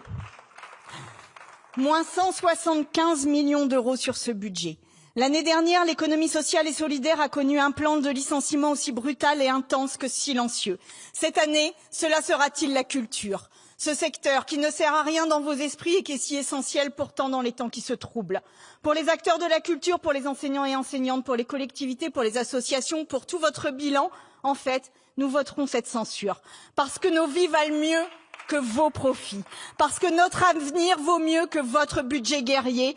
Parce que notre ennemi, souvenez-vous, Monsieur Hollande, c'est la finance. Merci beaucoup, Madame la députée. La parole est à présent à Monsieur Marc Fesneau, président du groupe démocrate, pour une durée de 15 minutes. On va la rassurer, Madame la Présidente. Madame la Présidente, Monsieur le Premier ministre, Mesdames et Messieurs les ministres, chers collègues, 4 mois. 4 mois, certains diront même 7, depuis la présentation par votre prédécesseur, François Bayrou, d'un premier projet de budget pour 2026. 4 mois donc pour parvenir à ce jour. C'est dire combien, pour vous comme pour nous, le temps a pu paraître long, long pour les Français, long pour les chefs d'entreprise, long pour les responsables associatifs, les élus locaux, et bien sûr pour beaucoup de responsables politiques que nous sommes. Long avant d'atteindre cet objectif pourtant essentiel, celui de doter la France d'un budget. L'impatience était réelle, la colère aussi, et l'incompréhension souvent. Et pourtant, tout aurait dû nous inciter à la responsabilité. La guerre à nos portes, les alliances bouleversées, l'état de droit fragilisé, les guerres commerciales, les dérèglements économiques et climatiques majeurs, et malgré cela, certains, de patients ingénieurs du chaos, présents y compris dans cette Assemblée, ont cru possible de continuer à danser sur le volcan, sans changer, sans évoluer, sans faire les pas nécessaires. Ils ont pensé que l'impuissance et le blocage pouvaient tenir lieu de politique et rendre service à notre pays. Et nous, depuis le début, nous, démocrates, notre conviction était claire et constante. Il y avait une exigence, disposer d'un budget pour avancer. Et une seule méthode possible, compte tenu de la configuration de cette Assemblée, le dialogue et le compromis. C'est le choix que nous avons fait avec vous, Monsieur le Premier ministre. Pour nous, le compromis n'est ni une conquête, ni une soumission. Le compromis, c'est un acte de clarté devant les citoyens. Le compromis, c'est dire ce que l'on peut accepter, c'est dire ce que l'on ne peut pas accepter, et c'est dire ce qui est essentiel pour un pays. C'est sortir de la logique du tout ou rien et entrer dans la recherche d'un point d'équilibre réaliste pour la France et pour les Français. Le compromis, ce n'est pas additionner les demandes, surtout lorsqu'elles sont démagogiques, c'est arbitrer, c'est hiérarchiser, c'est construire une cohérence d'ensemble. Et je veux le dire clairement, un compromis ne peut jamais être présenté comme une victoire sur l'autre. Ce n'est pas l'écrasement d'un adversaire, ce n'est pas un trophée brandi contre qui que ce soit. C'est un accord dans lequel chacun reconnaît une part de ce qu'il est et une part de ce qu'il accepte de laisser à d'autres, et qu'il assume comme tel. C'est cela qui lui donne, au fond, sa solidité politique. Et c'est cela qui a un sens aujourd'hui dans cette Assemblée fragmentée. Mais sans doute aussi demain, car le compromis fonde les décisions reposant sur l'adhésion plutôt que sur la contrainte, sur le respect des oppositions et des minorités. C'est donner vie, d'une certaine façon, au pluralisme et donc à l'essence même du Parlement et de la démocratie. On ne peut, à l'extérieur, prôner le dialogue multilatéral et le respect des minorités sans s'appliquer ces principes au sein même de notre système parlementaire. Telle est et telle a été la vision des démocrates. Nous avons cherché à faire vivre ici une culture du compromis. Force est de constater que nous n'y sommes pas encore pleinement parvenus, sur le fond comme sur la forme. Mais, grâce à votre action, Monsieur le Premier ministre, la vôtre et celle de votre gouvernement, de vos ministres, Madame Montchalin, Madame Rist, Monsieur Farandou, Monsieur Lescure, entre autres, et à la bonne volonté de plusieurs d'entre nous, nous avons au moins appris à dialoguer, à tenter de nous comprendre. Ce fil, nous l'avions perdu, le fait majoritaire l'avait rompu pendant des années. Certains ont appris, parfois réappris, à gauche comme à droite, ce qu'était l'esprit de responsabilité. Et c'est une bonne chose, à l'heure où tant de démagogues nourrissent la vie politique et s'en nourrissent, mais il reste un long chemin, donner un cadre, donner une méthode, inscrire cette volonté et cette méthode dans la durée, non comme une contrainte, mais je le crois comme un atout. C'est ce que font la quasi-totalité des grandes démocraties, c'en est même le fondement. Sur le fond, et sans revendiquer de victoire, 3 priorités ont guidé l'action des députés de mon groupe dans ce budget. La justice fiscale et sociale, vous le savez, Monsieur le Premier ministre, le soutien à l'activité et la maîtrise durable de la dépense publique. La justice fiscale et sociale d'abord. Le redressement du pays ne se fera qu'avec une certitude, pour celle que les efforts demandés sont justes. Avec Jean-Paul Mattei, nous avons défendu des propositions pour lutter contre l'optimisation et contre la rente. Nous saluons ainsi la pérennisation de la contribution minimale sur les hauts revenus, mais nous regrettons de ne pas être allés au bout de la réforme de dispositifs dont chacun reconnaît les effets d'aubaine. On peut refuser le matraquage fiscal et on doit le faire même. Mais on ne peut accepter que certains échappent à ce point à la solidarité nationale et fassent du détricotage des dispositifs fiscaux un sport national. C'est d'abord cela, la justice fiscale. Nous l'avons dit avec constance, la fiscalité doit servir le travail, l'activité, l'entreprise et l'investissement. Aucune surtaxe n'est indolore, mais nous devons un jour ou l'autre revoir de fond en comble nos dispositifs fiscaux. C'est surtout cela, cette question de justice. Deuxième priorité, le soutien à l'activité. Nous avons par exemple porté des initiatives sur le logement, avec les premières bases du statut de bailleur privé, défendu par Michael Cosson, pour relancer la construction et remettre des logements sur le marché. Nous avons soutenu l'agriculture et la forêt, avec Sophie Mette et Pascal Lecamp notamment, des secteurs économiques mais aussi stratégiques pour notre souveraineté comme pour la transition écologique. Nous avons enfin défendu l'investissement dans l'avenir. La recherche et l'innovation sont clés dans la maîtrise de notre destin collectif. Avec Didier Padet, nous avons porté ces budgets avec constance. Enfin, sur les collectivités, et en revanche, nous pouvons regretter qu'au Sénat, et personne n'est dupe du contexte électoral qui s'ouvre, des efforts aient été reportés trop facilement sur les seules intercommunalités. Elles ne produisent peut-être pas de grands électeurs, mais elles sont le principal levier d'action du bloc communal. Et nous pourrions en payer le prix dès l'année qui s'ouvre. Troisième priorité, l'efficacité de la dépense publique. Nos concitoyens doivent avoir une certitude que l'argent public est utile, qu'il est contrôlé, qu'il est orienté vers l'essentiel. En 2026, la dépense publique diminuera de 0,2 points de PIB, soit près de 10 milliards d'euros d'économies nettes. Nous aurions souhaité, vous le savez, aller plus loin. Notre dette est abyssale et près d'un tiers des efforts budgétaires de 2026 seront absorbés par la seule hausse des intérêts de la dette. Qui peut s'en satisfaire alors même que notre pays connaît l'un des taux de prélèvement obligatoire les plus élevés au monde? Notre groupe sera donc particulièrement vigilant au respect de l'objectif de déficit à 5%. C'est une question de responsabilité envers les Français et en particulier envers les plus jeunes. Mais le vote d'aujourd'hui, vous l'avez souvent dit, Monsieur le Premier ministre, ne dit pas tout. Un budget est un cadre et au fond un point de départ, pas une fin en soi. D'ici 2027, d'autres décisions devront être prises parce que des urgences ne peuvent attendre. Nous devrons renforcer notre souveraineté, notamment par un chantier de simplification pour adapter notre modèle normatif en particulier aux réalités. Il ne s'agit pas d'affaiblir l'état de droit, il s'agit de donner de l'agilité à ceux qui innovent et qui entreprennent. Je veux enfin évoquer un enjeu majeur, celui de la natalité et de l'enfance. Pour la première fois depuis la Seconde Guerre mondiale, notre pays compte cette année plus de décès que de naissances. C'est un sujet central pour l'avenir national et devrait tous nous préoccuper. Monsieur le Premier ministre, Madame la Présidente, Mesdames et Messieurs les ministres, chers collègues, notre devoir dans les mois qui viennent, dans les mois qui nous séparent de 2027, est donc d'être utile. Et servir les Français, c'est refuser le chaos. Être utile aux Français et au pays, tel est donc l'objectif qui doit être le nôtre. Et pour cela, le Parlement doit travailler dans un esprit de responsabilité.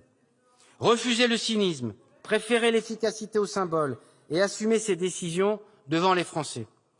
La responsabilité de cette Assemblée, c'est d'abord de ne pas se déposséder de sa capacité à débattre en préférant systématiquement la censure ou en brandissant en permanence la menace.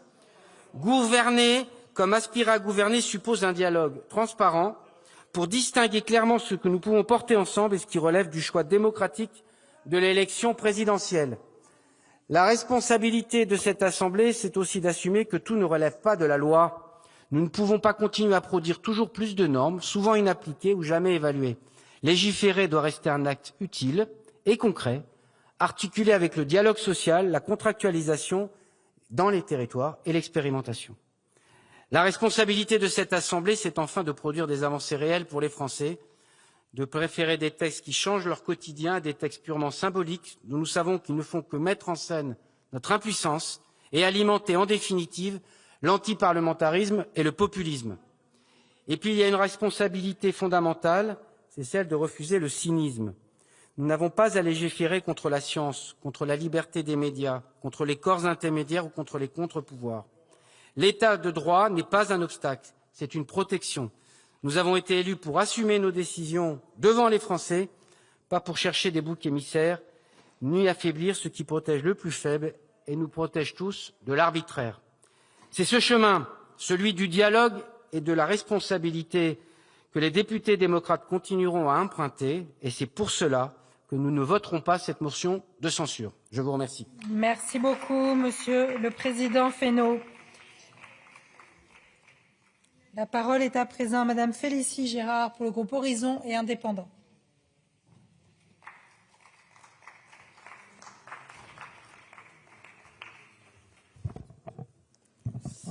Merci Madame la Présidente, Monsieur le Premier ministre, Mesdames, Messieurs les ministres, mes chers collègues. Pour la troisième fois en moins de 10 jours, nous voici réunis pour examiner des motions de censure. Cette répétition même devrait nous interroger sur l'état de notre vie parlementaire et sur la manière dont certains exercent la responsabilité qui leur a été confiée par les Français. Nous l'avons déjà exprimé précédemment, le groupe Horizon et Indépendants ne votera pas ces motions de censure. Notre analyse n'a pas changé, mais elle mérite d'être complétée puisque nous sommes aujourd'hui appelés à nous prononcer sur l'ensemble du projet de loi de finances pour 2026, et ce, à l'issue de plusieurs semaines d'un parcours parlementaire qui aura mobilisé cette Assemblée dans des conditions inédites. Commençons par rappeler une évidence. Nos concitoyens et nos chefs d'entreprise nous demandent de la stabilité et de la visibilité. Il nous faut donc de toute urgence doter notre pays d'un budget. C'est ce que nous nous apprêtons à faire après des semaines d'incertitude. Nous disposerons d'un texte qui, une fois adopté, donnera un cadre budgétaire clair pour 2026. Ce simple constat nous semblait difficilement atteignable il y a encore quelques semaines, jusqu'à ce que le gouvernement engage sa responsabilité. Ce choix de recourir à l'article 49, alinéa 3, est l'aboutissement d'un processus démocratique long de plusieurs mois, dans une configuration parlementaire qui ne permet aucune majorité stable. Et ceux qui dénoncent aujourd'hui l'utilisation de cet outil oublient un peu vite qu'ils ont eux-mêmes contribué à rendre impossible toute autre issue par leur rejet du compromis. Mais restons lucides. Ce texte comporte des carences que nous ne pouvons ignorer. Notre groupe a déjà détaillé ses désaccords avec certaines des orientations de ce budget. Je n'y reviendrai pas dans le détail, mais rappelons les principaux. La trajectoire fiscale imposée aux entreprises demeure notre préoccupation centrale.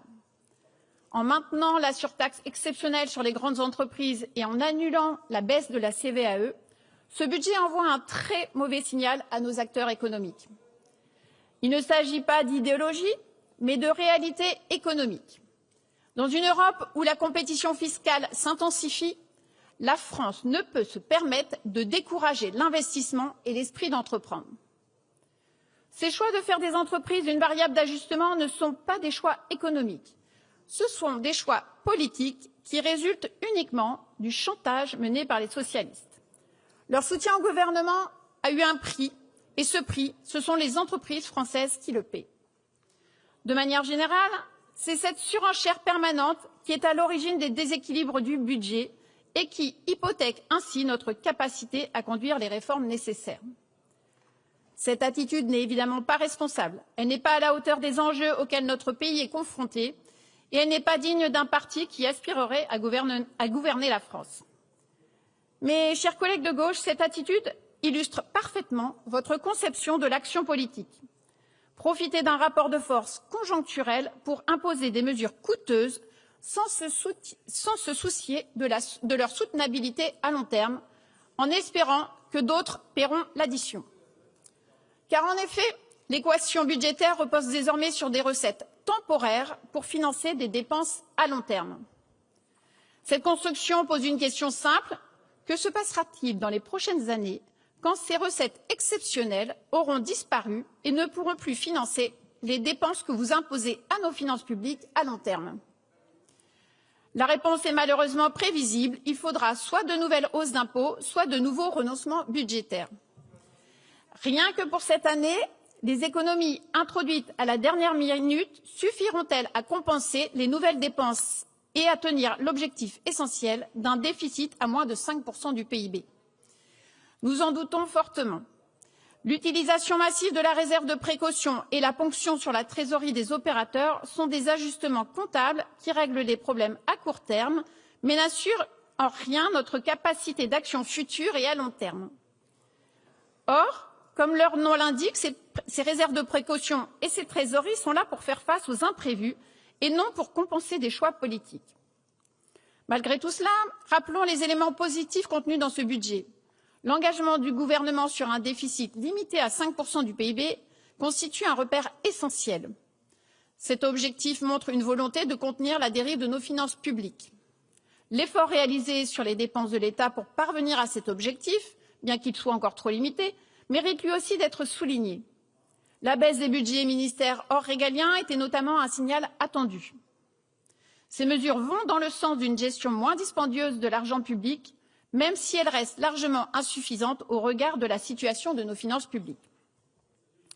Dans le contexte international que nous connaissons, le vote d'une motion de censure aurait des conséquences qui dépassent largement le cadre parlementaire. Il enverrait un message de désordre à nos partenaires européens, d'imprévisibilité à nos créanciers, d'instabilité aux investisseurs et aux entreprises.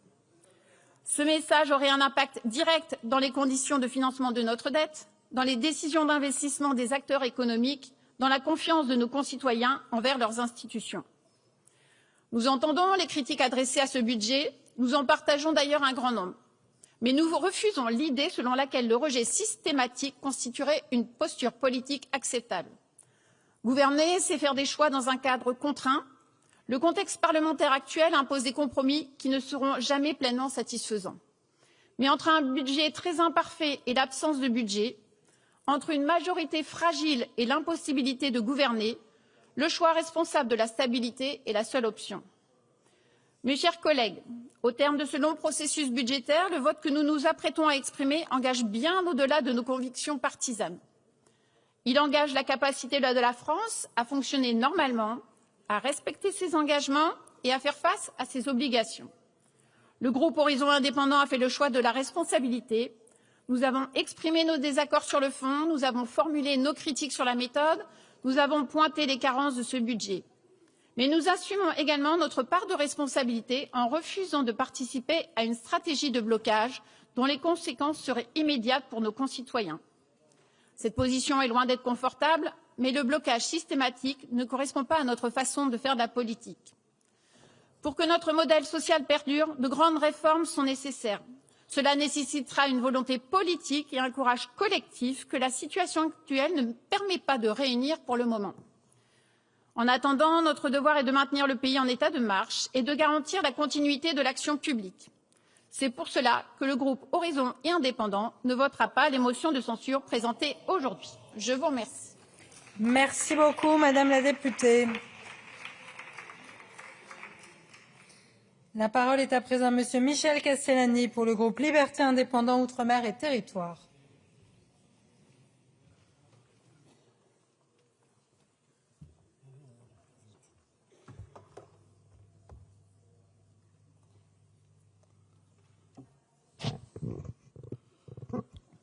Madame la Présidente, Monsieur le Premier ministre, Mesdames, Messieurs les ministres, mes chers collègues, le Sénat a rejeté, par le biais d'une motion de rejet préalable, le jeudi 29 janvier, le projet de loi de finances par 203 voix contre 32. Je pense que tout le monde sait ça. 203 sénateurs ont donc estimé qu'il n'y avait même pas matière à débattre. Soit dit en passant, cela en dit long sur l'état de notre débat budgétaire. Nous sommes là aujourd'hui, non pas pour voter un budget, ce qui devrait pourtant être là au cœur de notre travail parlementaire, mais pour nous prononcer sur 2 motions de censure déposées en réponse au 49.3 déclenché par le gouvernement. Ce 49.3, c'est le symbole d'un échec collectif. Personne ne peut se réjouir du recours à un 49.3. Ni l'exécutif, ni le Parlement, c'est le signe d'un Parlement affaibli, d'une absence de majorité stable et surtout d'une incapacité à construire ensemble des solutions durables. Mais la vraie question aujourd'hui est simple. Face à cette situation, que peut-on faire? On a le choix entre un budget imparfait, certes, bancal, critiquable, ou rien du tout. Et ce rien du tout n'est pas juste un symbole politique, c'est une catastrophe concrète avec des conséquences immédiates en termes de crédibilité et donc de tensions dommageables sur les taux d'intérêt, avec ses conséquences sur la charge de la dette. Je tiens à vous le dire, chers collègues, au nom du groupe Lyotte, ce budget ne nous convient pas, nous convient mal. L'effort de redressement est trop faible, 0,4 points de PIB, au lieu de 0,7 annoncé d'ailleurs. Le déficit reste au-dessus de 5%, la dette dépasse 118% du PIB, et les seuls intérêts de la dette vont nous coûter 55 milliards. C'est un panorama qui n'est pas très réjouissant. Chaque point de taux supplémentaire, ce sont des milliards qui partent, sans aucune contrepartie, aucun service rendu, aucun avantage d'aucune sorte. De plus, l'ajustement repose aux 3/4 sur les recettes fiscales. On augmente les impôts, plutôt que de vraiment maîtriser la dépense publique qui va s'accroître, si j'ai bien compris, de 38 milliards en 2026 et qui ramène à un taux proche de la croissance du PIB en valeur. Tout ça veut dire que ce n'est pas tenable sur le long terme. Cependant, l'absence de budget serait plus catastrophique encore, car rejeter ce budget sans alternative signifierait un blocage des crédits nouveaux, des investissements publics gelés, des collectivités qui ne peuvent plus lancer leurs projets, des opérateurs dans le flou total et, in fine, une crédibilité financière qui s'effondre, et ce, avec les 3 400 milliards de dettes publiques, des taux qui restaient élevés et une Europe déjà sous tension. Tout ça provoquerait un chaos budgétaire, et provoquer un chaos budgétaire serait une faute lourde politiquement et financièrement. Le travail parlementaire que nous avons entrepris a quand même servi à quelque chose. Il n'est pas nul, soyons honnêtes. Même si ce budget ne nous satisfait pas, le travail parlementaire, et notamment celui du groupe auquel j'appartiens, le groupe Lyotte, a permis de vraies améliorations. Les ménages sont globalement protégés. Nous avons obtenu la réindexation du barème de l'impôt sur le revenu sur l'inflation, évitant ainsi une hausse automatique, on le sait, pour des millions de contribuables. La réforme sur l'abattement de 10% des pensions a été abandonnée, épargnant donc les retraités. Nous avons aussi préservé la non-fiscalisation de certaines indemnités pour affection de longue durée, la réduction d'impôts pour frais de scolarité et l'avantage fiscal sur le 85 et le B100 qui sont cruciaux pour les territoires ruraux. Sur le logement, le groupe Lyotte a été moteur. Le dispositif de propriétaire bailleur qui a été porté notamment par Valérie Létard et Charles de Courson est aujourd'hui un des seuls leviers pour relancer la construction après une chute de 25% des mises en chantier sur 2 ans. Il serait temps d'ailleurs d'arrêter de traiter ce domaine si important du logement comme un variable d'ajustement. Pour les entreprises, nous avons trouvé un équilibre. Les grandes entreprises et les très hauts revenus participent à l'effort via la prolongation de la surtaxe d'impôt sur les sociétés et la contribution différentielle.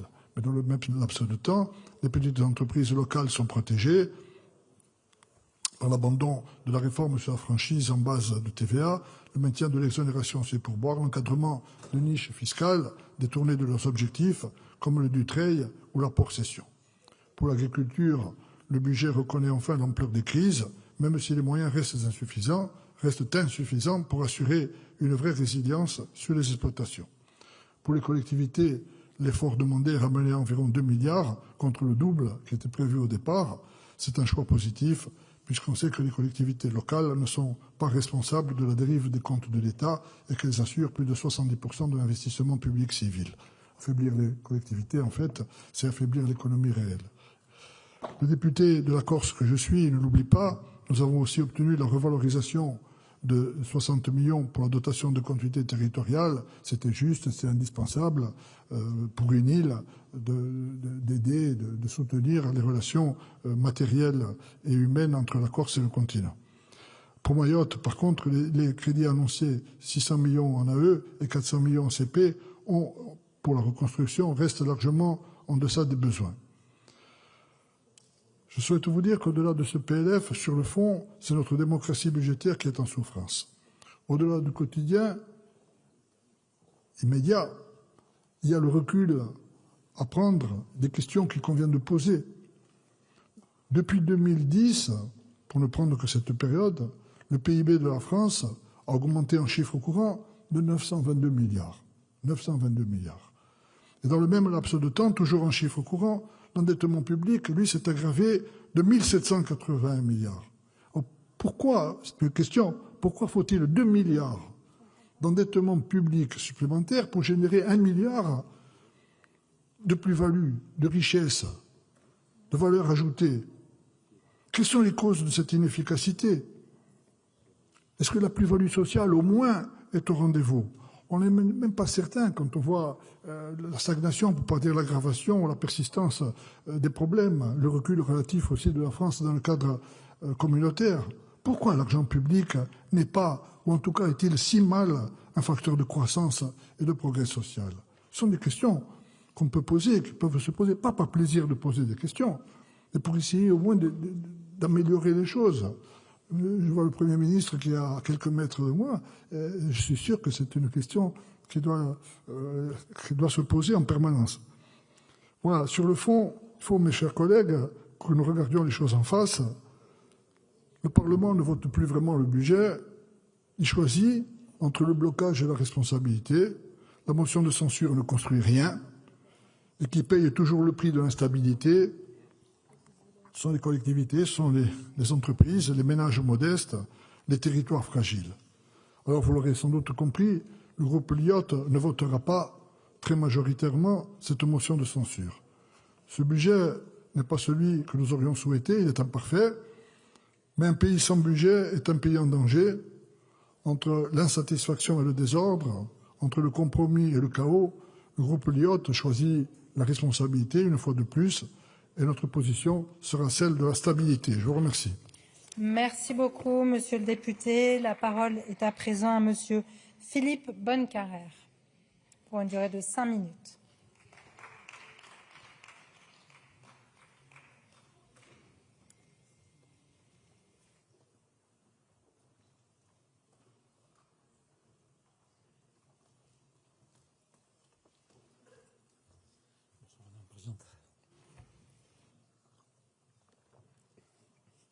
Madame la Présidente, Monsieur le Premier ministre, Mesdames et Messieurs les ministres, mes chers collègues, avec les libertés de ton d'un non-inscrit et avec des convictions fortes qui me conduiront à ne pas voter les motions de censure, je voudrais commencer par dire que, en matière de pédagogie, traditionnellement, on considère que la répétition est utile. Je ne suis pas certain que cette règle pédagogique s'applique exactement pour les motions de censure, le débat pouvant donner, au fur et à mesure des semaines, le sentiment de tourner un peu en boucle. Beaucoup ayant été dit sur les motions de censure et le budget, je voudrais simplement raisonner à contrario en se disant qu'est-ce qui se passerait si une des motions de censure était adopté. Chacun voit immédiatement notre sujet sur nos moyens de défense, sur la réponse à la crise agricole, sur l'évolution des taux d'intérêt. C'est dire que la politique du pire ne peut pas avoir sa place. Vous dire également, Monsieur le Premier ministre, qu'il me semble percevoir un changement d'état d'esprit chez nos concitoyens qui n'ont peut-être pas été très convaincus au départ par la démarche budgétaire, mais qui veulent que la vie institutionnelle du pays fonctionne. Je ne connais pas un artisan, un petit industriel, un commerçant, un agriculteur qui me dise qu'il veut de la stabilité. C'est dire que le regard de nos concitoyens a changé et devient, à mon sens, plus sévère sur les blocages. Je voudrais également vous dire qu'il y a aussi, bien sûr, vous le savez, des critiques sur la réalité des économies, sur le lien avec l'économie réelle. J'aurais préféré qu'on évoque non seulement les dépenses, la fiscalité, mais que l'on évoque aussi le taux d'emploi, la productivité, tout ce qui favorise la croissance et qui permet d'alimenter le PIB auquel faisait référence l'intervenant précédent. Sur le 49.3, il me paraît être une mauvaise querelle que de vous reprocher son usage, alors que tout simplement le problème est celui de la responsabilité dans notre maison. Force est de constater que la responsabilité n'est pas une vertu unanimement présente dans la maison Assemblée nationale. Vous dire également que, plus que le budget, me paraîtrait important son exécution, et c'est peut-être là-dessus que va se jouer la crédibilité à la fois du gouvernement, mais aussi d'une certaine manière de notre pays. 5%, bien sûr, on aurait préféré 4,7%. Je n'ai pas répété ce que peuvent dire le gouverneur de la Banque de France ou la Cour des comptes, mais ce qui sera le juge de paix, c'est la réalité de ces 5%. Si ces 5% sont respectés, les marchés verront que notre pays commence à gagner en sérieux, ce qui sera bon pour les taux d'intérêt, et cela donnera aussi à nos concitoyens le sentiment que les choses avancent et qu'il pourra y avoir un jour une solution à nos sujets avec un retour à un déficit qui nous permette de ne plus creuser l'endettement. Bien sûr, souligner qu'au-delà de la crédibilité, il nous faut avoir un cap, nous projeter vers l'avenir. C'est la question du jour d'après qui est bien sûr dans toutes les têtes, que ce soit pour les parlementaires et a fortiori pour le gouvernement.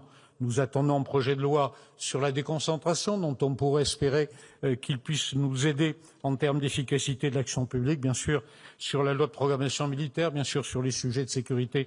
Je pense au projet de loi sur. Vous dire également qu'il pourrait y avoir une tendance, compte tenu du faible temps disponible pour nos assemblées et pour le gouvernement, à vouloir adopter des dispositions d'urgence. C'est ce qui est par exemple évoqué pour le monde agricole. Que le monde agricole ait des besoins, c'est évident. Les dispositions d'urgence, nous avons fait cet exercice dans la période récente.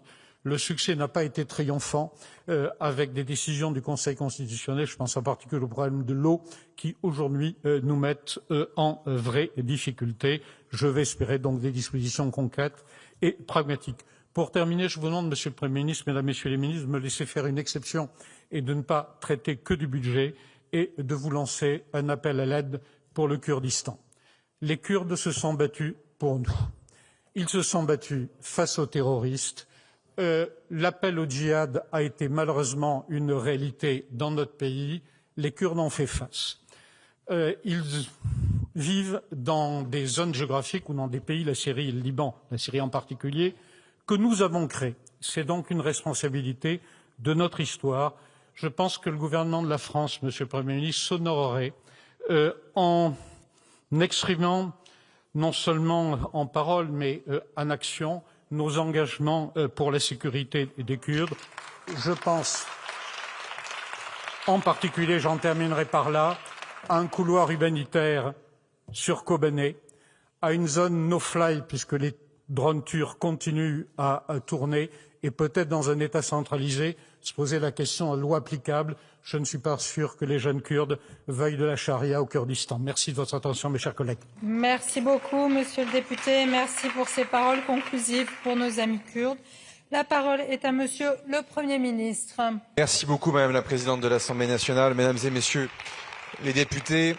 Je vous ai écouté attentivement, comme d'ailleurs nous avons pu le faire depuis de nombreuses semaines, de nombreux mois, 4 mois, ça a été rappelé, plus de 350 heures de débat.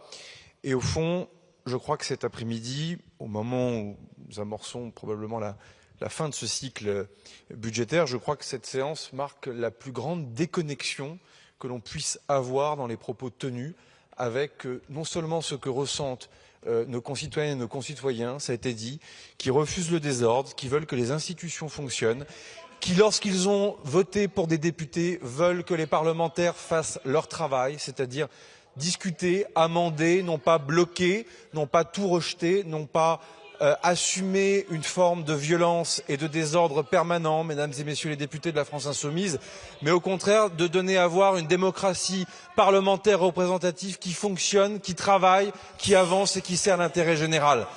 Et puisque ça a été dit par le député Bonnecarrère, une déconnexion aussi avec la situation internationale. Vous avez parlé du Levant. On ne peut pas ne pas citer aussi la situation en Ukraine, au Moyen-Orient, l'ensemble des dérèglements du monde. Et de toutes les évidences, il était certain que c'était le meilleur moment pour bloquer le pays, le meilleur moment pour prendre en otage ces discussions budgétaires.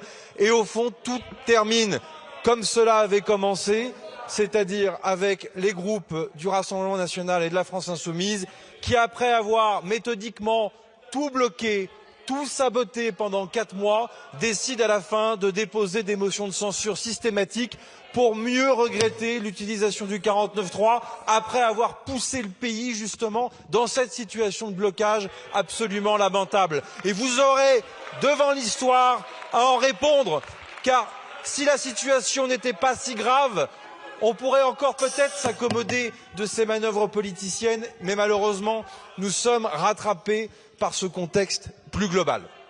Monsieur le Président Fesneau, avec d'autres interlocuteurs, vous êtes revenu, vous, sur le contenu du budget, car la déconnexion ne s'arrête pas là, elle est aussi complètement sidérante par rapport à ce qu'il y a dans le budget. L'avez-vous lu seulement, ce budget, tel que nous l'avons proposé à la représentation nationale dans cet engagement de responsabilité? Pourquoi lister des arguments qui sont complètement faux, des chiffres qui sont complètement mensongers pour venir étayer votre argumentation? Et d'ailleurs, les commentateurs, les rédacteurs, les journalistes feraient bien tout de même d'être beaucoup plus prudents, car lorsque d'un côté le groupe Rassemblement national dit que ce budget est socialiste et que de l'autre la France insoumise dit que ce budget est Rassemblement national, cela veut quand même bien dire quelque part qu'il y a anguille sous roche et qu'il y a encore une fois plus mensonge et tromperie. Mais si on ne s'arrête pas là et si on continue d'avancer, au fond certains s'émeuvent que le gouvernement ait pu engager un compromis avec notamment le groupe socialiste sur la prime d'activité. 3 millions de Français qui travaillent, secteur public, secteur privé. Une prime d'activité qui a été créée par un gouvernement de gauche, c'est vrai, Lionel Jospin, qui a été largement revalorisée par Jean-Pierre Raffarin et Dominique de Villepin, qui a été largement utilisée par Édouard Philippe lorsqu'il était Premier ministre. Qui peut penser un seul instant qu'une prime qui vient accompagner le pouvoir d'achat de celles et ceux qui travaillent soit quelque chose qui soit contraire à l'intérêt général et à l'intérêt de 3 millions de Françaises et de Français? Et j'imagine, parce que votre cynisme évidemment ne s'arrête pas là, que vous serez les premiers à revendiquer cette avancée sociale dans vos circonscriptions lorsque vous rencontrez des personnes qui vont en bénéficier, car une fois de plus, double discours entre ce que l'on entend ici et ce que vous pouvez dire sur le terrain. Pareil sur la fiscalité, qu'il est touchant de voir des groupes reprocher à ce budget d'augmenter les impôts alors qu'ils ne les augmentent pas, reprennent les impôts, et notamment la droite sénatoriale ferait bien de s'en rappeler, qui ont parfois été imaginés par le gouvernement de Michel Barnier l'année dernière, et tout d'un coup de venir remettre en question la sincérité des comptes et la copie telle que nous la présentons. Oui, nous tiendrons les 5% de déficit cette année, comme nous avons tenu les 5,4% de déficit l'année dernière. Et les mêmes l'année dernière disaient au Premier ministre François Bayrou, vous mentez, vous ne le tiendrez pas, on n'y arrivera pas. Et grâce aux actions de ces deux gouvernements pour l'année 2025, la copie a été tenue. Mais sur la fiscalité, l'affaire aussi ne s'arrête pas là. Pourquoi entretenir cette confusion ? Pourquoi entretenir cette angoisse? Pourquoi troubler le message de confiance dans le pays au moment où nous avons besoin que les entreprises investissent, embauchent et aient confiance dans ce que nous sommes en train de décider? Pourquoi mentir après avoir voté des milliards d'euros d'impôts avec la France insoumise sur les entreprises? Pourquoi venir vous racheter sur le dos de contre-vérités et de mensonges dans cette copie? Monsieur le député Tanguy, j'ai du respect pour vous, mais vous souhaitiez vous souhaitiez assommer les entreprises de ce pays de plusieurs dizaines de milliards d'euros d'impôts. Vrai ou faux? Le compte-rendu des débats viendront le tracer. Vous avez vous-même voulu diminuer de 20% la DGF pour les communes de ce pays, en tapant de manière la plus brutale qui soit sur les ressources des collectivités locales. Pourquoi vous n'assumez jamais vos votes? Et c'est au fond pour ça que cet après-midi que cette séance est fondamentalement déconnectée, car tout le monde serait égué, tout le monde renoue avec les slogans, car au fond, il y a une ambiance politicienne dans ces débats, car ça sent bon la campagne des élections municipales, que ça sent déjà bon la campagne des élections présidentielles et qu'au fond tout est bon pour tromper le peuple français et une fois de plus le priver du budget et défendre l'intérêt général. Mesdames et messieurs les députés, il est temps désormais, je crois, de passer à autre chose et que la France ait enfin un budget. Merci beaucoup, Monsieur le Premier ministre. La discussion commune est close. Je vais maintenant mettre aux voix la motion de censure déposée par Monsieur Stéphane Peu, Madame Mathilde Panot, Madame Cyrielle Châtelain et 110 membres de l'Assemblée. Le scrutin est annoncé dans l'enceinte de l'Assemblée nationale. Je rappelle que seuls les députés favorables à la motion de censure participent au scrutin et que le vote se déroule dans les salles voisines de l'hémicycle. Le scrutin va donc être ouvert pour une durée de 20 minutes. Il sera donc clos à 19h15. La séance est suspendue.